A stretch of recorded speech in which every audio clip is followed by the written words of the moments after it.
Now we are discussing the fifth chapter of SS2, Public Expenditure and Public Revenue. You are watching the pictures of some governmental activities. They are defense activities, then health protection, public distribution system,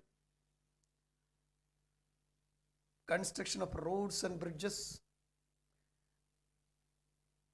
and let's add other more activities of the government like distribution of drinking water, welfare pension schemes, protection of environment, construction of schools and hospitals, etc. And these activities are carried out by the government for the welfare of the people. Money is required for all these activities.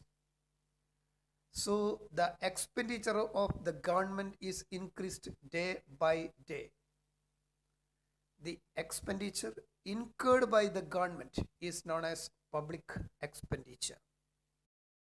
Now you are watching a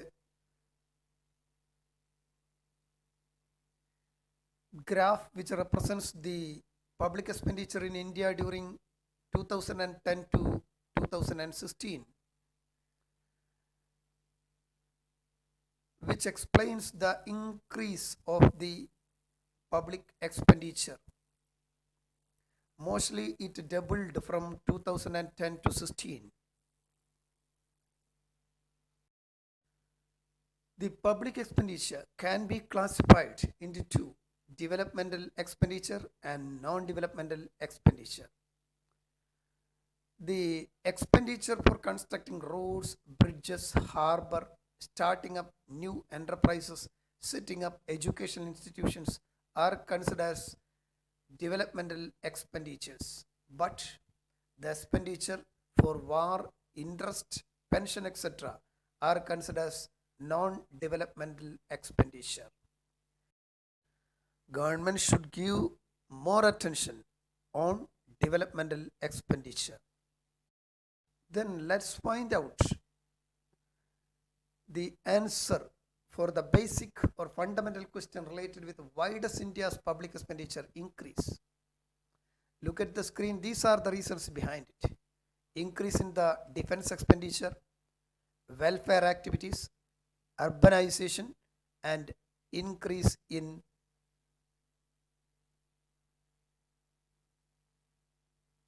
population. These are the basic reasons behind the increase of public expenditure.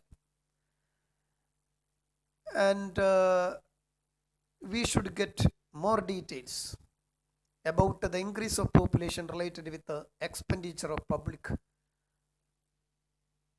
or the public expenditure. As population increases, facilities for education, health, shelter, etc. have to be provided more people. For this, the government has to spend more money. The second point in this chapter is public revenue. The expenditure of the government is termed as public expenditure, we have already learned, and the income of the government is generally known as public revenue.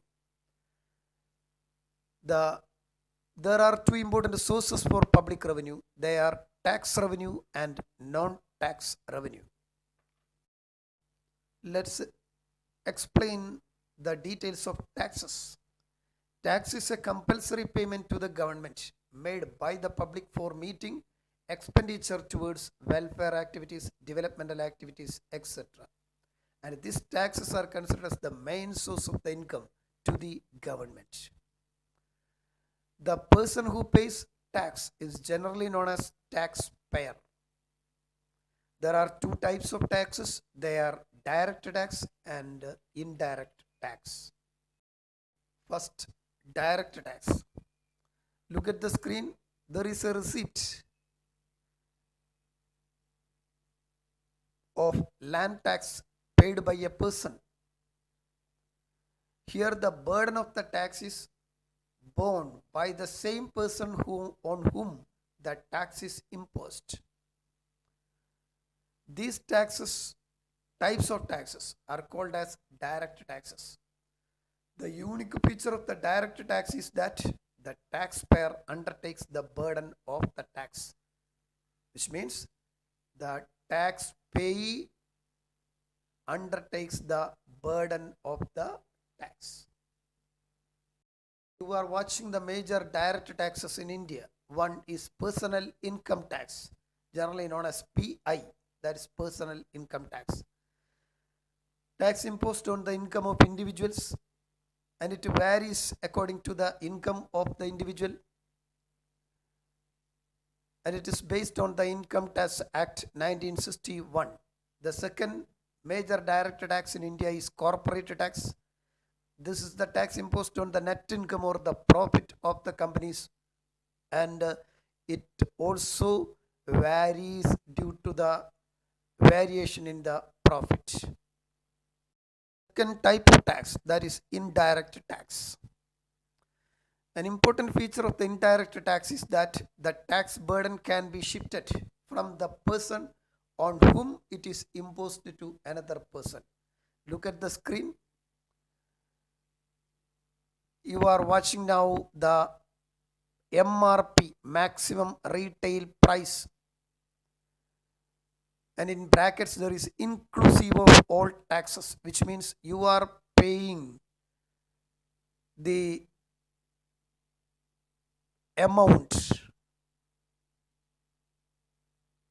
which includes tax that will be paid by the producer, but the trader transfers the burden of the tax along with its price to the consumer.